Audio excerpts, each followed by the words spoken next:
ٹوٹنے لگی تھی۔ اس سے سر بار بند ہو رہا تھا۔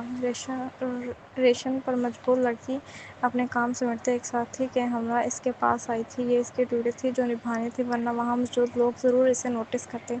نسوانی آواز میں وہ گردن اٹھائے پھر سے اسے دیکھنے لگا تھا، جو کچھ دیر ہی اس غافل ہوا تھا۔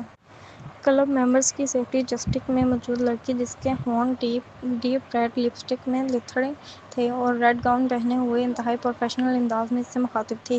دامیر یکٹک اسے دیکھ رہا تھا۔ کیا تم آج رات میری پارٹنر بنو گی؟ وہ پریوں کی جھوپڑی میں رہنے والا لڑکا آج پہلی بار خود سے کسی کو آفر کر رہا تھا۔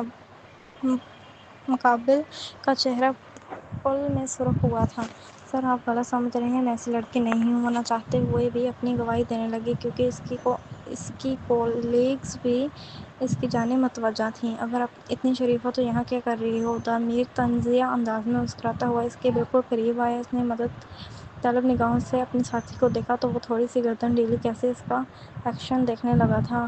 کم آن بیبی۔ دامیر نے لڑکھڑاتے ہوئے اس کا ہاتھ تھاما تھا۔ بالمقابل کا دماغ اس سچویشن پر بالکل سن ہوا تھا اور دوسرے ہاتھ میں اس نے دامیر کا ٹھنڈا ماحول اٹھاتے اس کے چہرے پر پھینکا تھا۔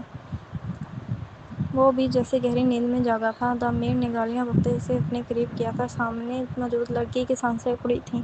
کوئی بھی اس کی مدد کو آگے نہیں بڑھ رہا تھا۔ ایک شخص ڈرنک تھا، باقی سب تو نہیں تھے۔ اکڑتی سانسوں میں توازن برقرار رکھنے، کانپتی ٹانگوں پر بمشکل اپنے وزن سہارے اس نے دامیر کو پوری طاقت سے دھکا دیا تھا اور بھاگتے قدموں سے وہاں سے نکلی تھی۔ دامیر کے لیے یہ ری ایکشن بہت اچانک تھا اور سب سے بڑی بات جو اس کی مردانہ انا برقراری ضرب کی طرح محسوس ہو رہی تھی، اس لڑکی کا دامیر کے اوپر ٹھکرانا تھا۔ سر، آپ ٹھیک ہیں؟ چارلی کو جو کسی نے اندر کی سچویشن بتائی وہ بھاگتے ہوئے اس کے پاس آیا تھا۔ ایک دن مر جائے گی وہ لڑکی میرے ہاتھوں سے۔ دامیر کی نگاہیں دروازے پر جمی ہوئی تھیں۔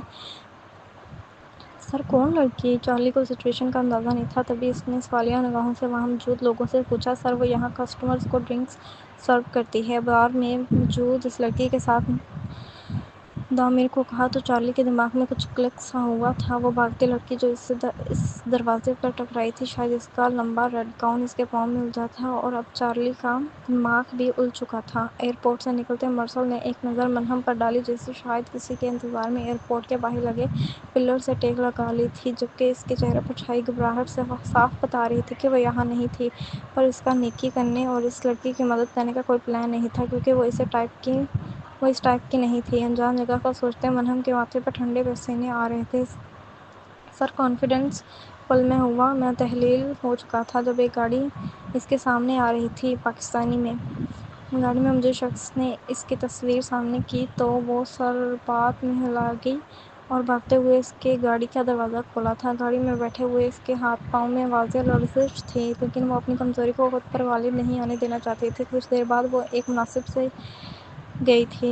دوسرے شخص نے اپارٹمنٹ کے سامنے شہری تھی۔ اس کی ہتھیلیاں ٹھنڈے پسینے سے بھیگنے لگیں۔ آپ یہاں رہیں، کسی چیز کی ضرورت ہو تو آپ ہمیں کال کر لیجیے گا، ایک شخص نے مرہم کا اپارٹمنٹ کی چابی پکڑتے ہوئے کہا۔ وہ تو سر بات میں ہلا گئی تھی۔ وہ رپورٹ نما بندے اپنی بات مکمل وہاں سے چلے گئے تو مرہم گھر کا جائزہ لینے لگی تھی۔ ایک بیڈ روم، اوپن کچن اور ڈرائنگ روم کے ساتھ وہ مختصر سا گھر تھا۔ اس کے لیے رہنے کے لیے وہ جگہ کافی مناسب تھی۔ اپنا سامان رکھتی وہ اپنے فیوچر کے بارے میں سوچنے لگی تھی، جس کی خاطر وہ یہاں تک چلی آئی، پرائی دیس اور انجان لوگوں کے درمیان جو نہ صرف مذہب بلکہ رہن سہن کے لحاظ سے بھی بہت مختلف تھا۔ دو الگ تہذیبوں کے درمیان کسی چنے وہ جیسا دیس تھا ویسا بھیس اپنا لے گی یا اپنا بھرم قائم رکھے گی، ان غلط سوچوں کے ہجوم کو ڈور بیل نے توڑا تھا۔